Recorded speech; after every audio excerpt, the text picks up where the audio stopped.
बिहार चुनाव की तो जो नतीजे आए हैं वो सभी अनुमानों से बढ़कर आए हैं। एनडीए की इस बड़ी जीत का मार्केट और आगे के रिफॉर्म्स पर किस तरह का असर होगा, क्या मायने हैं इसके, बता रहे हैं मैनेजिंग एडिटर अनुज सिंघल।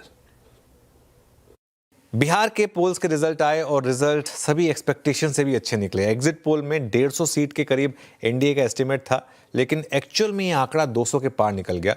और बीजेपी की खुद की स्ट्राइक रेट देखिए आप, 105 सीट पर वो लड़े और 90 प्लस सीटों पर उनकी लीड रही। ये मार्केट के लिए एक बहुत बड़ा पॉजिटिव है। क्यों? क्योंकि एक रिस्क ओपन हो रहा था करीब 2 हफ्ते पहले तक कि अगर बिहार के इलेक्शन के आउटकम अच्छे नहीं आए तो क्या सेंटर पर भी पॉलिटिकल स्टेबिलिटी पर कोई सवाल उठेगा या नहीं। उस सवाल का अब आपको जवाब मिल चुका है और इस तरीके से जवाब मिल चुका है कि अब ये सवाल दोबारा नहीं पूछा जाएगा।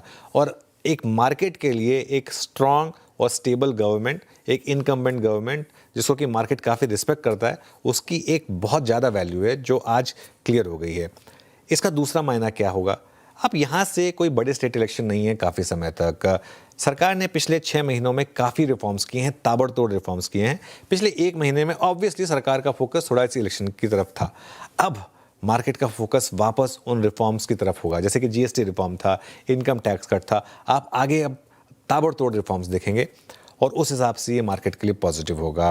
और कहीं ना कहीं अब ये भी एक्सपेक्टेशन है कि एक शायद इस इलेक्शन का ही वेट हो रहा था उस यूएस की ट्रेड डील से पहले का।